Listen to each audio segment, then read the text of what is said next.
I'm Dana Granger, and I was 32 the day my father parked my grandmother in an airport lounge like a bag he meant to lose. He smiled when he said it. Just sit here, we'll check in and come right back. My grandmother had Alzheimer's. She believed him. For about 4 minutes, so did I. My parents thought leaving her in that lounge was the end of it. They had no idea the nurse they raised had already started writing down the time. What I did next is the reason a judge later looked my father in the eye and used the word unfit. This is the story of a one-way ticket nobody thought I'd read. Welcome back to Calm Drama Stories, quiet stories about ordinary women, impossible families, and the line you finally decide no one gets to cross again. If that's your kind of story, settle in, pour the coffee, drop a comment, and be sure to subscribe. I grew up with 2 families inside one. There were my parents in Lincoln, in a house with a 3-car garage and a lawn that got mowed in diagonal stripes. And there was my grandmother, Edith, on 160 acres outside Kearney, 2 hours west on I-80. My father, Raymond, sold insurance and smelled like cologne and certainty. My mother, Carol, ran the house like a showroom. They loved photographs of the family more than the work of being one. Grandma loved the work. She taught me to weed a lavender row before I could read. She hummed old hymns over the sink and let me stay up past bedtime shelling peas. When I became a geriatric nurse, people said I had a gift for the elderly. I just had Edith. By the time I tell you about, I was between travel contracts, living alone in a small rental on the east side of Lincoln, which is a polite way of saying I was the one with time. In families like mine, the one with time becomes the one with the job. Grandma had been moved off the farm a year earlier into my parents' guest room. So we can help her, Mom said. I should have heard the quotation marks. The strange part started small. My mother, who hated dirt under her nails, suddenly wanted to talk about the farm, land values, acreage, whether the old place was really worth keeping. I chalked it up to stress. Caregiving wears people thin, and I knew that better than anyone. So I told myself she was tired, not scheming. That's the thing about the people you love. You give them the benefit of the doubt long after they've stopped earning it. And I gave mine right up until the gate agent called the flight. The week before the trip, my father asked me a question that didn't belong in his mouth. Do you happen to know where the deed to the farm is kept? We were at their kitchen island. He asked it the way you'd ask about a spare key. I said I didn't, and watched him not be disappointed enough. 2 days later, my mother floated a brochure across the same counter, a memory care community, glossy, with a fountain on the cover. It would be so good for her, she said. Professionals, around the clock. I'm a nurse. I know good memory care exists, and I know it costs money the brochure never prints. So I did what I'd tell any family to do. I asked to see the paperwork. I asked which facility, what the admission date was, whether they'd toured it. I said I wanted a care meeting, all of us at one table, before anything moved. My mother smiled and changed the subject to the trip. That was the new plan, apparently. A family reconciliation trip to Arizona, the 4 of us plus Grandma, to look at a condo they were thinking of buying. It sounded almost sweet. It sounded like the kind of thing functional families do. I had a bad feeling. The low kind that sits under your ribs. But I had no proof, and no good reason to refuse a trip framed as healing. So I said yes, and I told myself I'd ask my questions again at the gate. Here's the part I want you to hear, because I've replayed it 1,000 times. I saw the warning. I asked the questions. I just didn't know they'd already bought the ticket that made my questions too late. Eppley Airfield in Omaha is an hour up the interstate from Lincoln, and we made it in good time on a Tuesday morning. Grandma sat between me and the window of the rental car, holding my hand the whole way, her fingers cool and smelling of the lavender hand cream she'd used my entire life. At the airport, she got nervous the way she did in crowds, so I kept her close while my parents handled the bags. We ended up in one of the lounges near the gates, the kind with low chairs and a coffee machine and too much glass. My father settled Grandma into a chair by the window. He crouched in front of her, took both her hands, and used his warmest voice, the one he saved for clients. Just sit here, he said. We'll check in and come right back. She nodded like a child being good. I almost let it go. But the bad feeling under my ribs stood up and spoke. So I told my parents I'd be right back, and stepped 20 feet away to make a call. On my way, I noticed my father stop at the gate desk and lean in to say a few quiet words to the young agent behind it. I figured he was checking on our seats. I phoned the memory care community on the brochure, the one in Arizona, to confirm the arrangements I'd never been shown. A pleasant woman put me on a brief hold. Then she came back and said the words that rearranged my life. "Ma'am, I'm sorry. We have no admission under that name. We have no record of any Granger at all." I turned around mid-sentence. The chairs where my parents had been sitting were empty. Their carry-ons were gone. My grandmother sat alone by the window, exactly where she'd been told to, her purse in her lap and a folded boarding pass in her hand, waiting for two people who had already walked through security and out of her life. "Just sit here. We'll come right back." They never intended to come back at all. I want to tell you I screamed. I didn't. Something in me went very quiet and very fast at the same time, the way it does in a code, when there's no room left for feeling and only room for doing. I crossed the lounge, but the chair by the window was empty now too. For one terrible second I thought they'd taken her after all, or that she'd wandered. Then I heard it, under the gate announcements and the rolling luggage, humming, low and tuneless and absolutely hers. My grandmother hummed when she was frightened, the same old hymn her whole life, the one my late grandfather used to sing to her in the garden. I followed the sound around a bank of chairs and found her standing near the window, showing a folded photograph to a young woman in airline uniform. "And this is my Walter," Grandma was telling her, pointing at a man 6 years dead. "He sings to me." The gate agent looked up at me with the kind, helpless face people get around dementia. I told her I was family, that I was a nurse, that I had her. And then my grandmother turned, and for a moment the fog lifted the way it sometimes did, sudden and bright and cruelly brief. She looked at me, really looked, and her whole face softened. "There you are," she said. "I knew you'd come back. I have caught newborns and pressed on stopped hearts and signed the bottoms of death certificates with steady hands." My hands were not steady then. I knelt down in front of her, took the boarding pass out of her fingers, and folded it once more into a small hard square I put in my own pocket. A one-way ticket to a city she had no reason to fly to, bought for a woman who would be found alone and become someone else's problem. They thought she wouldn't understand what had happened to her. The trouble was, I understood it perfectly. There's a version of this story where I fall apart in that lounge, and I'd understand it. But I had a confused, dehydrated 82-year-old in front of me, and panic doesn't help a patient. So I worked. I got her sitting again, got water into her in small sips, checked her color, checked her pulse at the wrist out of habit. She was tired and rattled, but physically all right. Then I did the thing that nursing beats into you over 1,000 bad nights. I started writing down the time. I opened the notes on my phone and logged it. The hour we'd arrived, the time my father said, "We'll come right back," the time the facility told me there was no admission, the time I found her alone.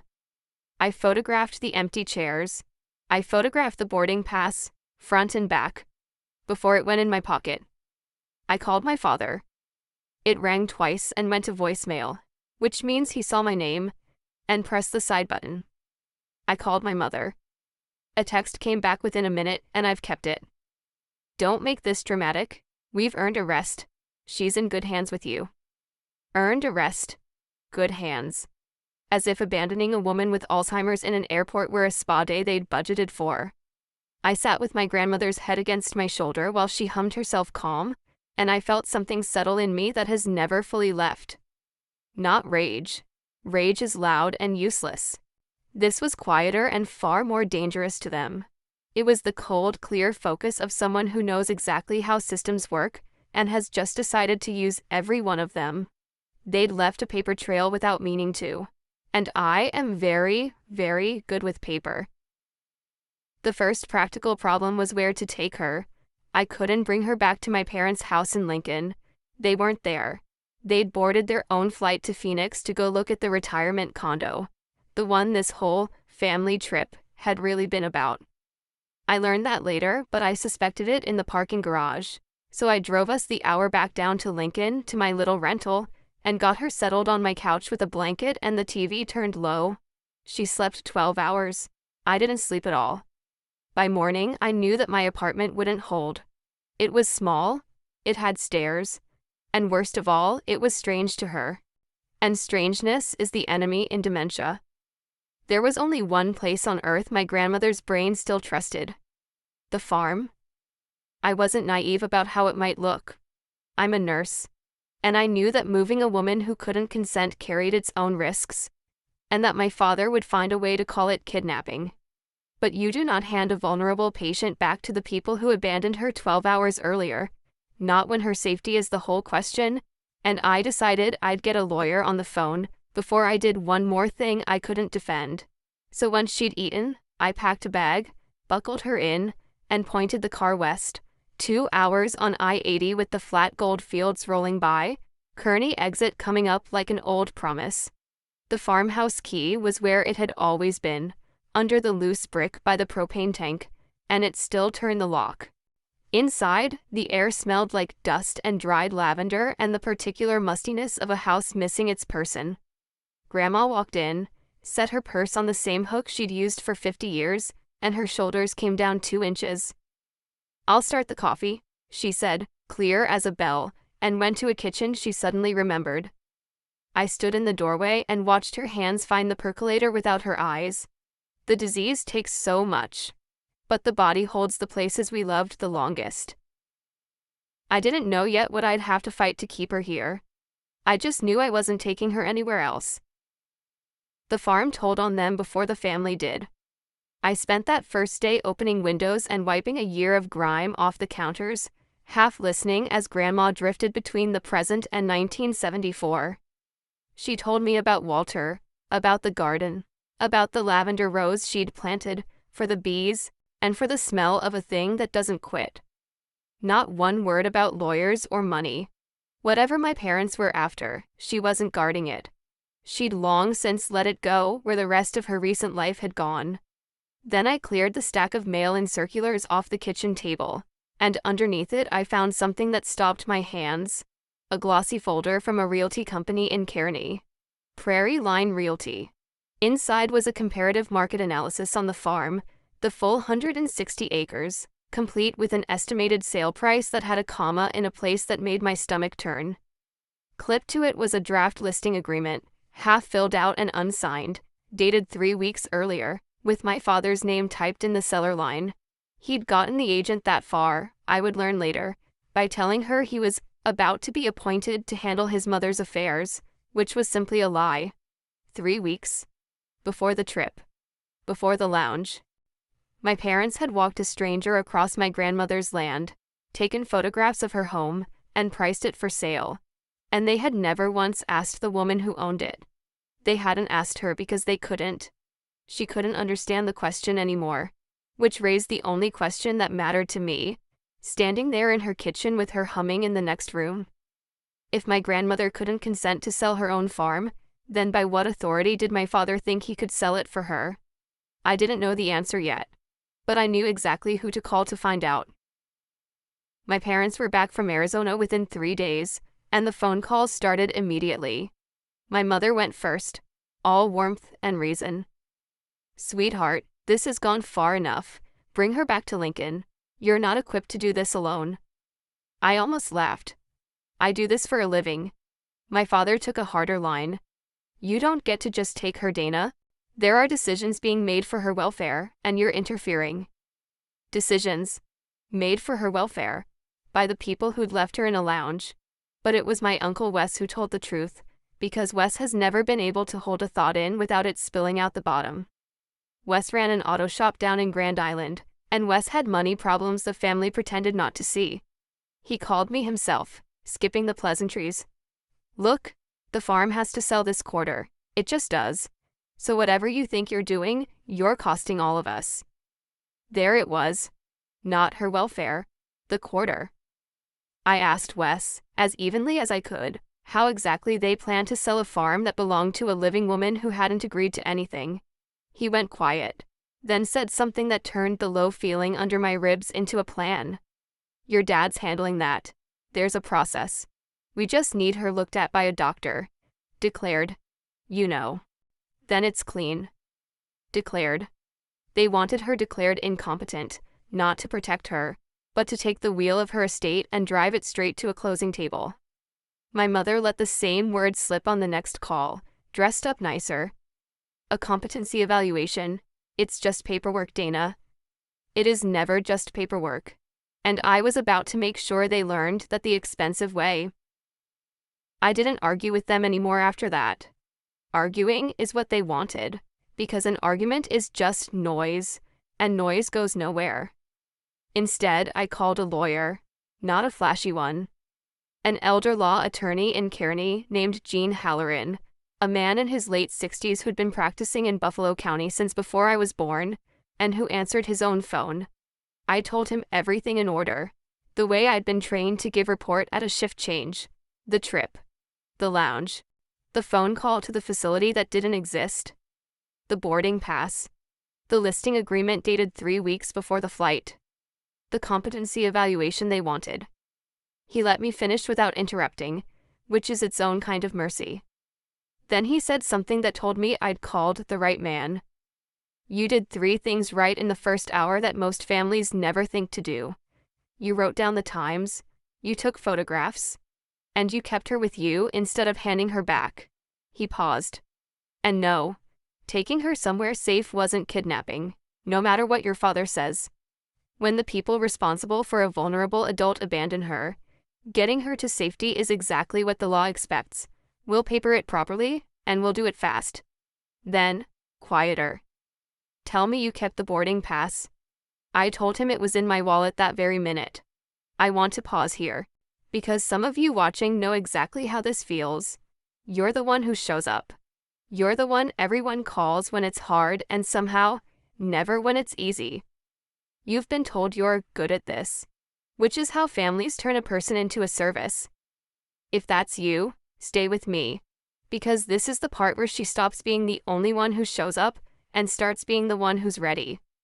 Subscribe so the next quiet woman carrying her whole family can find this story when she needs it. Now, back to Mr. Halloran and what he told me about the law. Before I tell you the law, I have to tell you what it cost, because nothing about this was clean or easy. My parents got to the family first. They were always better at the story than at the truth. By the end of that week, half the relatives believed I had taken Grandma in some fit of drama, that I'd cut her off from her loving son and daughter-in-law, that I was unstable, overworked, maybe a little unwell. My father is very good at looking concerned. My mother cries on cue.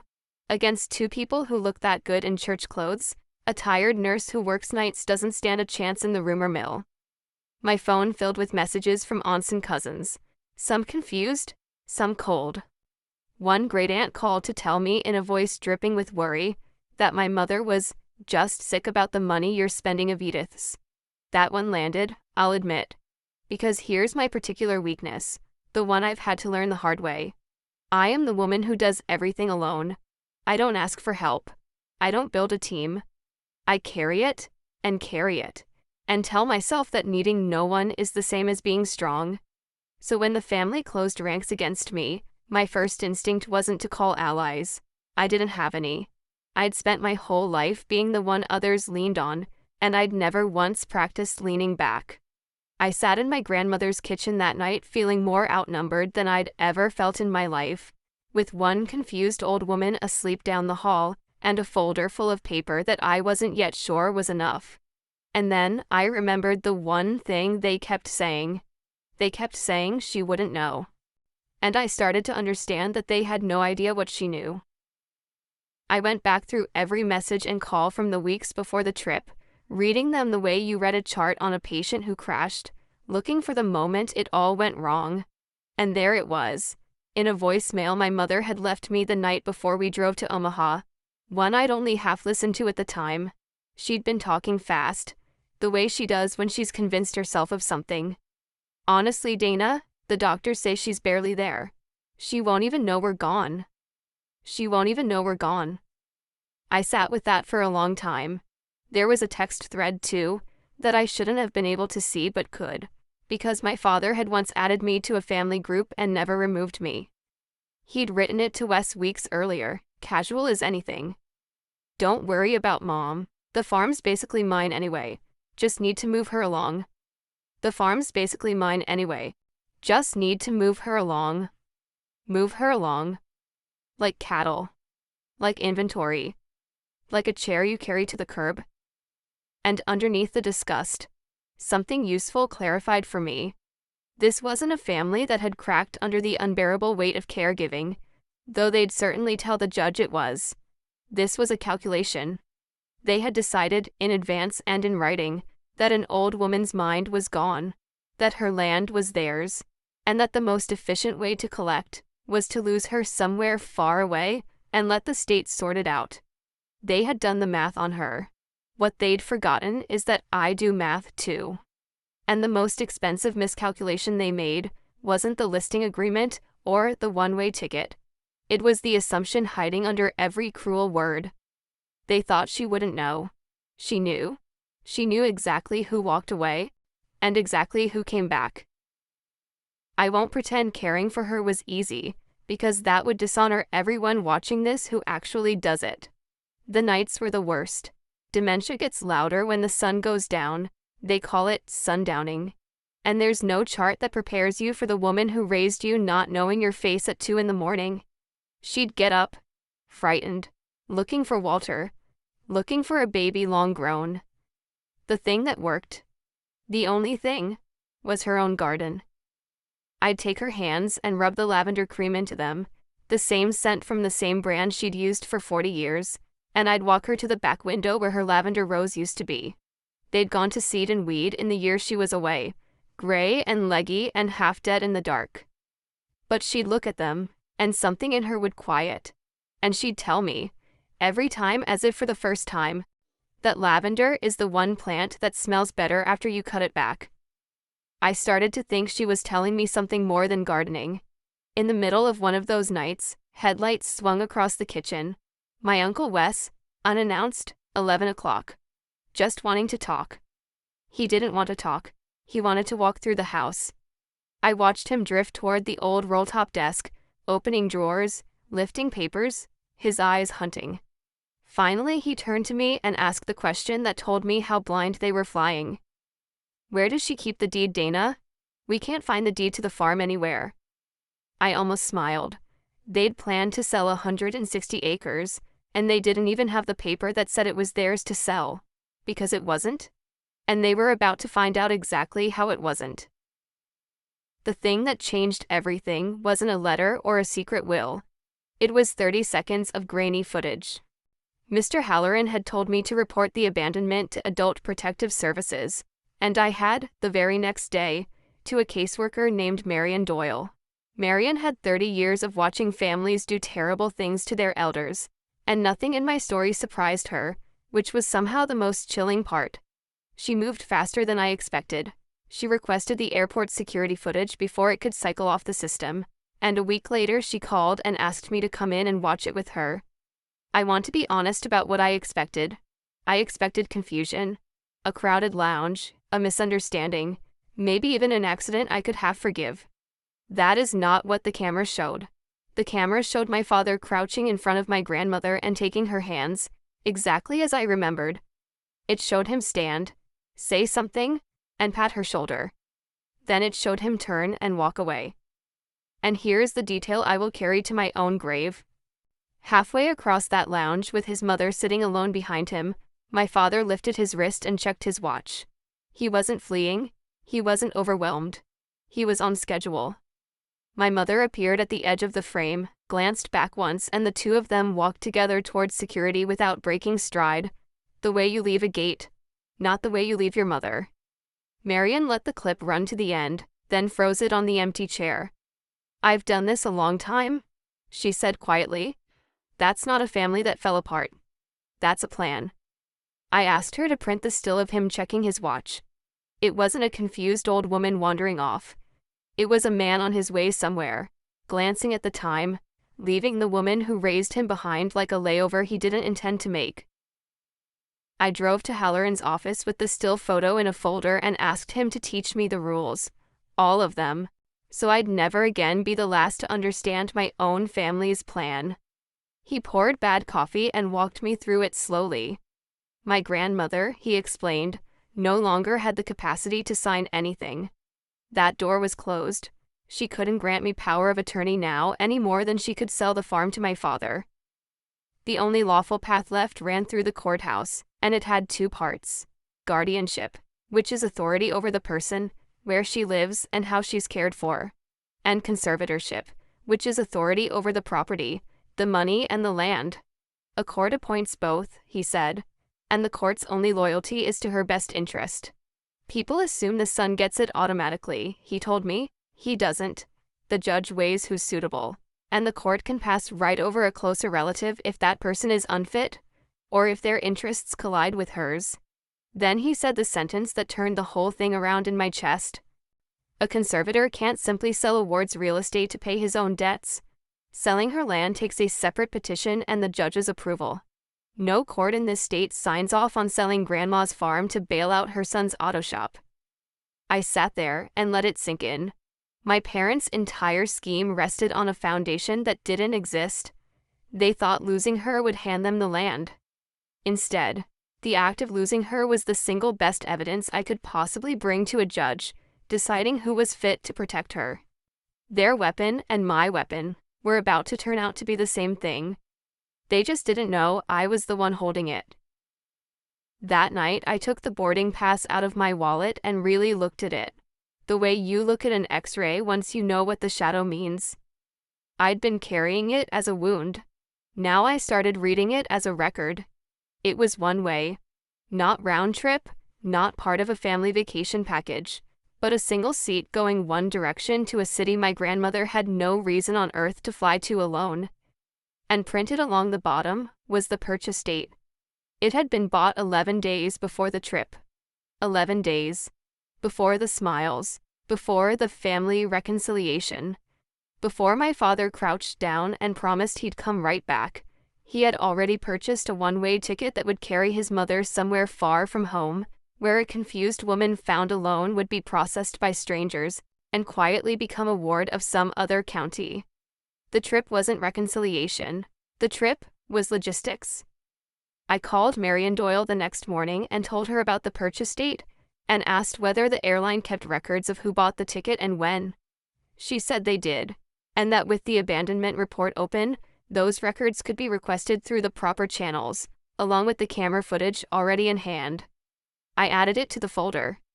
The folder was getting thick now, and every page in it was something my parents had created themselves and handed to me without realizing. The listing agreement they'd signed, the voicemail my mother left, the text my father sent, the footage, the ticket. I hadn't dug up a single secret. I had simply refused to throw away anything they gave me. And they were about to give me one more gift. They were about to take me to court.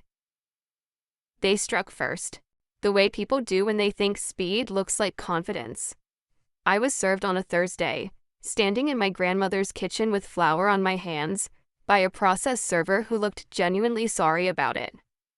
My father and my uncle had filed a petition for guardianship and conservatorship of Edith Granger.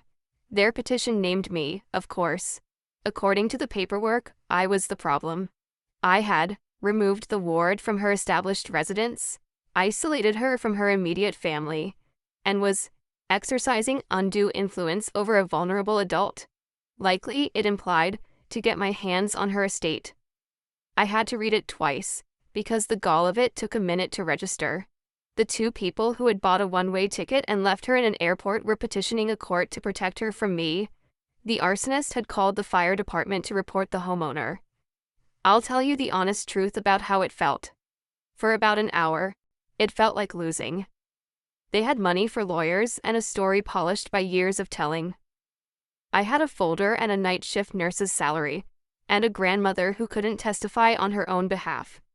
But Halloran, when I called him in something close to panic, sounded almost pleased. "Good," he said. "Let them file. Now there's a hearing. Now a judge has to look at all of it. In one room, on the record. And Dana, everything they did to her gets entered into evidence, whether they like it or not. A hearing, a date on the calendar. One room, one judge, and every piece of paper they'd ever created laid side by side with their faces." I stopped feeling like I was losing. I started getting ready.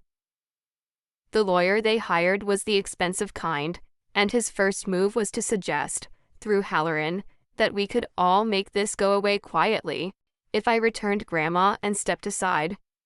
His second move, when I declined, was to start hinting at things about me, that I was unstable, that night shift workers are unreliable, that a single woman who inserted herself into an inheritance had obvious motives. I felt the old urge rise up, the urge to fight dirty back, to dig into my father's debts and my uncle's failing shop and my mother's pill cabinet, to throw mud until everyone was filthy. Halloran talked me out of it in one sentence. "You don't win this by proving they're bad people," he said. "You win it by proving you're the safe one." So we built a file, not a smear. We gathered the things a judge actually weighs. We got a formal capacity evaluation from her physician, documenting exactly what she could and couldn't understand, so no one could pretend I was hiding a competent woman. I printed my care log, every medication and meal and bad night, dated and timed in a nurse's plain hand. We had the APS report, the camera still, the airline purchase records, the listing agreement, the voicemail, the text, and we had my license, my 12 years of caring for exactly this kind of patient. My whole boring, competent life laid out as the thing it had always quietly been, a qualification. I wasn't going to walk into that courtroom hot. I was going to walk in prepared, the way I walk into every room where someone's life is on the line. Let them bring the theater. I was bringing the truth, in a binder, with tabs. I gained 2 witnesses in the weeks before the hearing, and neither one was family, which tells you something about my family. The first was the gate agent. Her name was Teresa, and she was the young woman my grandmother had shown the photograph to in the lounge. Marion Doyle had tracked her down through the airline. Teresa remembered the whole thing because how do you forget it? She remembered an elderly woman, clearly confused, sitting alone, and a man and a woman she'd seen leave her there. She remembered, most of all, something my father had said to her at the desk on his way past. Almost as an aside, he'd told her, in case anyone asked, that someone would be along for the older lady. Someone? Not. Her granddaughter is right there. Just someone, eventually, to deal with the older lady. Teresa agreed to say so under oath. My second witness was old Mr. Vogel, the Grangers' nearest neighbor for 60 years, whose land ran up against ours. He couldn't speak to airports or paperwork, but he could speak to who Edith was, and who'd showed up. He told me how, every spring, he used to hear my grandfather singing that same hymn to Grandma out in the lavender at dawn, the one she still hummed when she was scared. He told me Edith had asked about me by name all year, even as the rest of her slipped, even in the house in Lincoln when my parents told her I was too busy to visit. That one I had to sit down for. They'd told her I'd abandoned her, all while planning to abandon her themselves. She'd hummed her way through it, holding on to a granddaughter she'd been told wasn't coming. And then one day, in an airport, that granddaughter came back. My mother came to the farm alone, a week before the hearing. I almost didn't let her in, but she stood on the porch looking smaller than I'd ever seen her, and some stubborn part of me still wanted to understand. So I put the kettle on.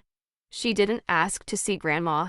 She sat at the kitchen table and, for the first time in my life, she told me the truth, or her version of it. "You don't know what this year was?" she said. She got up at 3. Every night. She didn't know me. She called me a thief in my own house. I gave up everything to care for her, and she looked at me like a stranger. And here's the part I won't lie about, because the story isn't honest otherwise. For a moment, I felt for her. Caregiving without help breaks people. I've watched it break stronger people than my mother. The exhaustion in her face was real. The grief was real. If she had said the next words, "And I broke, and I'm sorry," I might have found a way to forgive her. She didn't.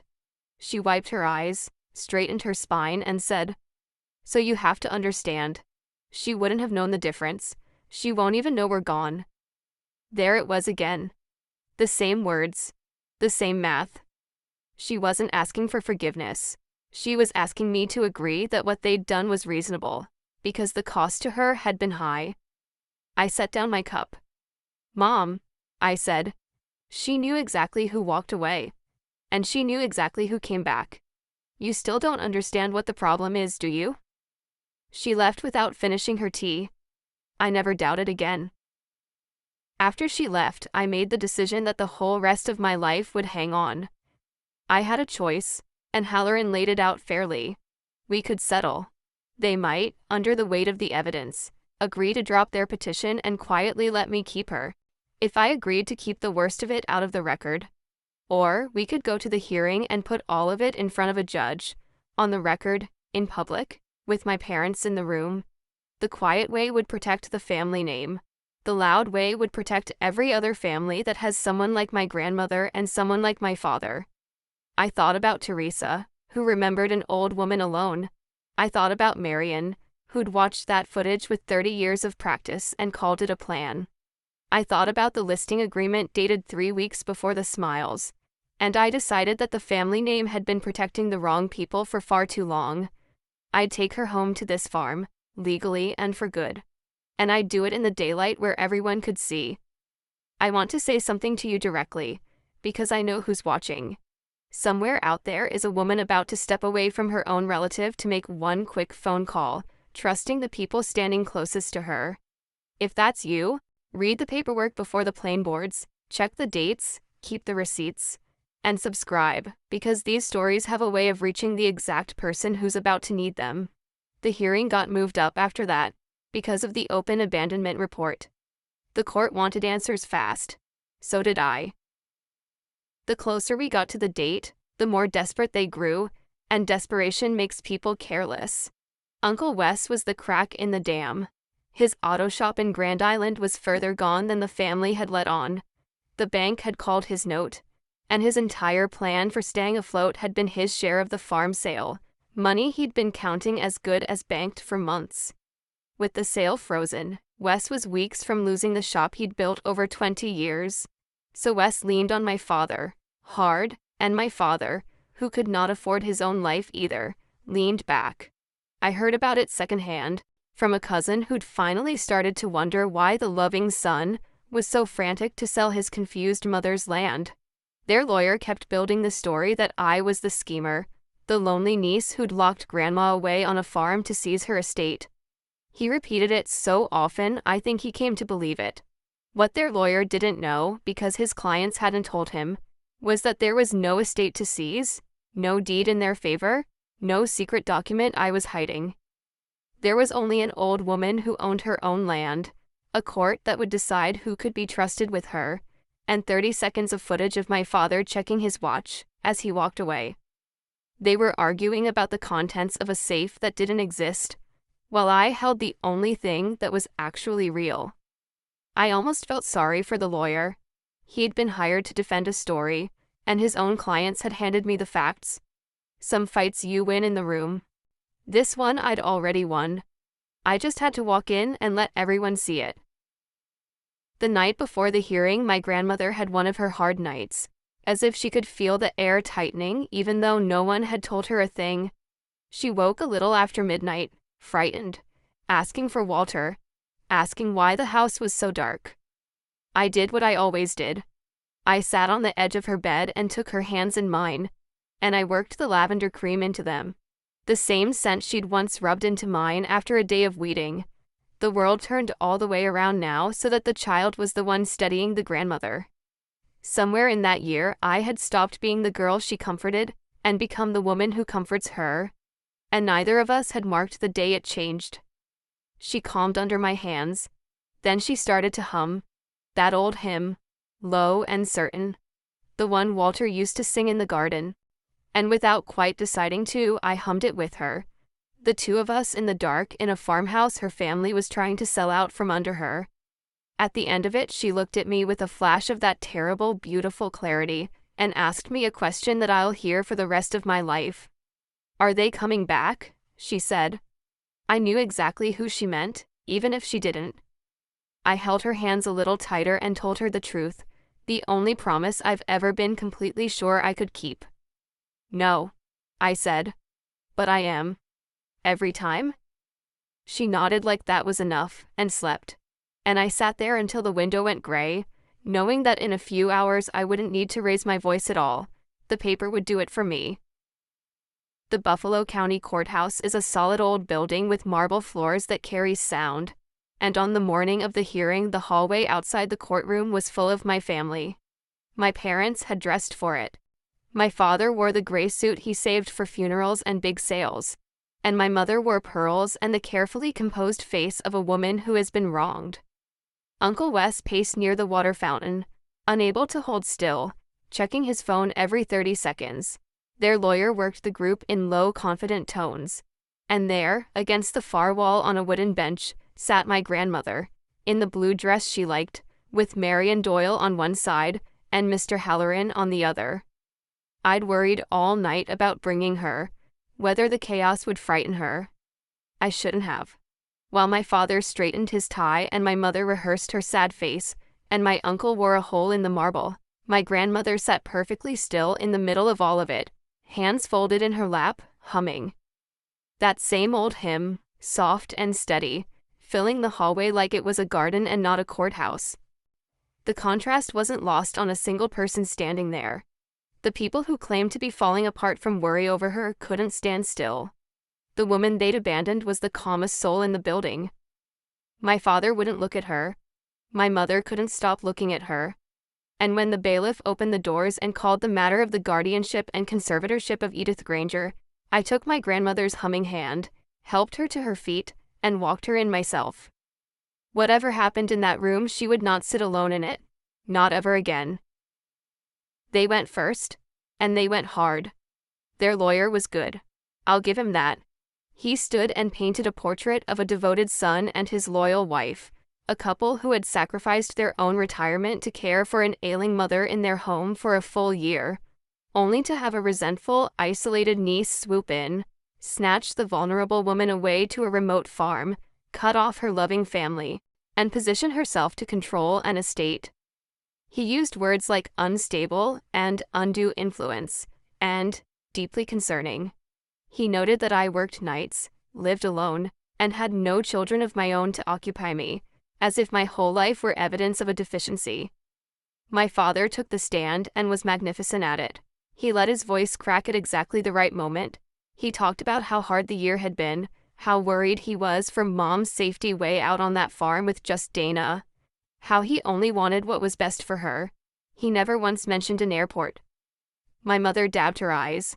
Wes nodded along too vigorously. I sat at our table with my grandmother's hand in mine, her thumb moving in slow circles against my palm, and I felt the courtroom tilting their way.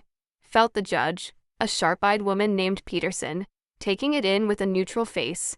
This is the part where, in the version of me from a year before, I'd have stood up and started yelling the truth, hot and desperate and lost. But I'd learned something in the lounge and every night since. The loud one in the room is rarely the one telling the truth. So when Judge Peterson finally turned to me and asked whether I wished to respond to the petition, I didn't raise my voice. I stood up quietly and I opened the binder. I told the court I was a registered nurse with 12 years in geriatric care, dating back to my first job as a nurse's aide at 19, and I entered my license and my credentials into the record because suitability was the question and competence was my answer. Then, one document at a time, I let my family's own work speak. I entered the unsigned draft listing agreement from Prairie Line Realty, dated 3 weeks before the so-called family trip, my father's name typed in the seller's line, offering for sale a farm that belonged to the living woman sitting beside me.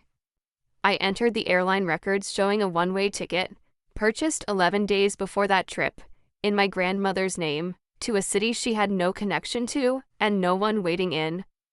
I entered my mother's voicemail and let the courtroom hear her own voice say the words, "She won't even know we're gone." I entered the physician's capacity evaluation and my dated care log, every hard night accounted for in plain ink, and then, last, I asked the court to watch 30 seconds of video. The bailiff dimmed the lights. The footage played on the screen.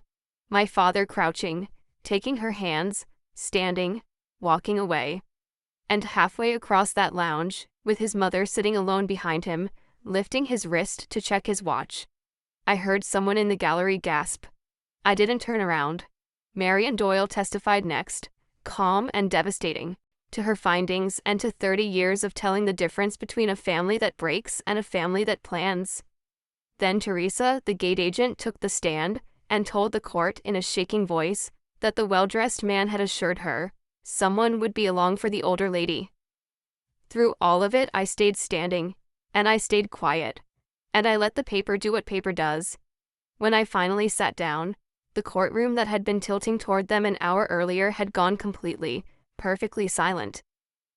They had built their whole case on the idea that no one would ever connect the dots.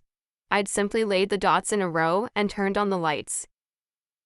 That's when my father broke, the way I'd known he would, because men like my father can survive anything except being seen. He came up out of his chair before his lawyer could stop him, his composure gone, his voice loud enough to make the bailiff move. "This is exactly what I'm talking about," he shouted. "She's manipulating all of you. She's turned this into a circus to steal what's rightfully mine." Rightfully mine. The whole room heard it, and Wes, panicked, half rose beside him and said the rest of it out loud, the part their lawyer had spent weeks burying. "We needed that sale, Ray. We're out of time. The bank's not gonna wait." There it was, in front of the judge, in their own mouths. Not her welfare. The sale, the debt, the clock. I stood back up, and I did not match his volume. I went the other way. The angrier he got, the quieter I became, until the whole courtroom had to lean in to hear me, which meant they leaned away from him. I looked at my father and I said, evenly, "You told her?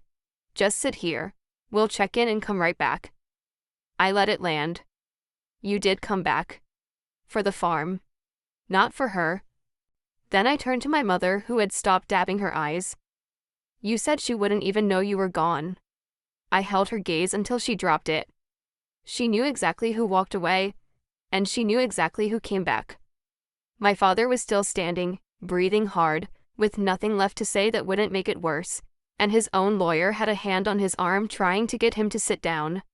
My grandmother, through all of it, had kept humming, soft and unbothered, in her chair beside our table, the one calm thing in a room full of people losing control.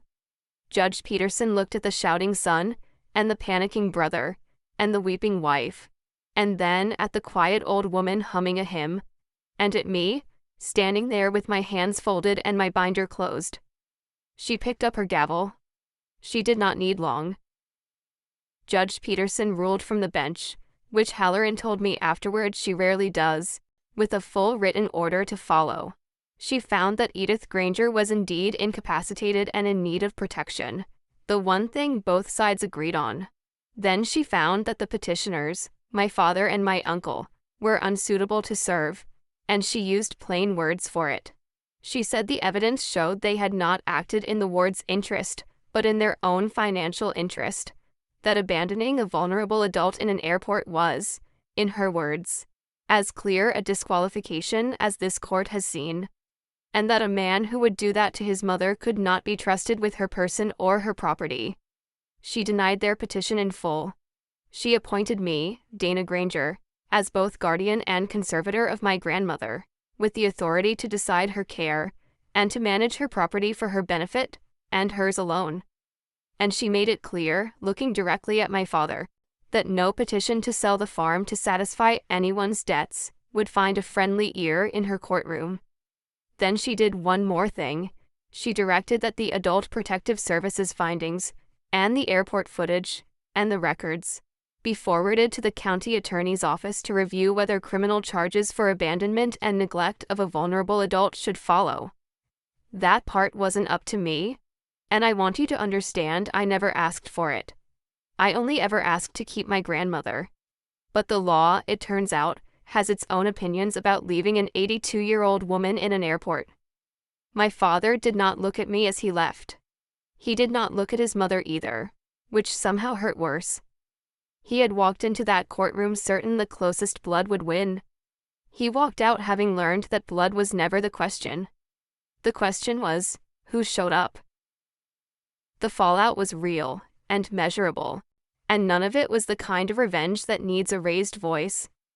With the farm frozen and no sale to count on, Uncle Wes lost the auto shop within 2 months. The bank took it, the way banks do, and the family stopped pretending that hadn't always been the engine driving everything. My parents never bought the condo in Scottsdale. The down payment they'd been so sure of had been 160 acres that were never theirs to spend. The county attorney's review moved slowly, the way those things do, but the referral alone rearranged the family overnight. Suddenly the relatives who'd been so certain I was the unstable one had questions. And then, watching that footage make its quiet rounds, they had answers. The story my parents had told so well for so long finally met the one thing it couldn't survive, which was simply being looked at in full. I didn't gloat. There's no satisfaction in watching your own father become a cautionary tale. There's only a strange, tired grief underneath the relief. But I'll tell you what I did feel. Clean and certain. Driving back west toward Kearney that evening with the guardianship papers on the passenger seat. They had spent a year trying to lose one old woman to gain a piece of land. They lost the land, and they lost each other. And somehow they still managed to lose her too. And I had her. I'd had her all along. I brought my grandmother home to the farm for good, which legally she'd never left. But now no one could come for her again. Spring came on the way it does out there, all at once after months of nothing, and the first warm Saturday I took her out to the back, where her lavender rose had gone gray and wild. I cut them back hard, the way she'd taught me, scared the whole time that I was killing them. She sat in a kitchen chair I'd carried out to the yard, watching my hands, and told me again that lavender is the one plant that smells better after you cut it down to almost nothing. I understood her, finally. Some things have to be cut back to the bone before they can come back stronger. We replanted what wouldn't recover, and within a few weeks there was green where the gray had been, and the bees found us. And the whole backlot started to smell like my entire childhood. One morning, I came out with 2 cups of coffee and found her already there, in her chair, face turned up to the sun, and when she heard me, she opened her eyes and looked at me with that rare, clear gaze that the disease still gave back now and then, like a gift it couldn't fully take. "There you are," she said. "I knew you'd come back." She'd said the same words in an airport lounge on the worst day of my life. This time, I sat down in the grass beside her chair, handed her the warm cup, and let myself believe her. I had come back, and I wasn't going anywhere. I left the hospital system that year and used what I knew to build something small in Kearney, in a storefront on a quiet street downtown. I called it the Garden Room. It's a coffee shop mostly, but really it's a memory cafe, a place where families with someone like my grandmother can come and sit, and be known, and not be a burden to anyone. There's lavender in pots in the front window, cut from her rose. The old folks hum along to the music sometimes, and nobody minds. I keep one photograph behind the counter of a man named Walter singing in a garden, and when a new face asks who he is, I get to say his name out loud. It's not a fortune, it's a life. It's hers, growing in me. If there's one thing I'd want you to take from all of this, it's that family isn't the people who promise they'll be right back. It's the ones who actually come back, and keep coming back, on the worst nights, when no one is keeping score, and there's nothing left to gain. That's my story. One lounge, one promise nobody meant to keep, and one quiet woman who refused to throw away anything they handed her. If this reminded you to ask your parents where the important papers are, or to check on the relative everyone forgets, take that as a sign. Do it today. If you know someone carrying their family alone, share this so they know they're not. Drop a comment, subscribe, and I'll see you next time.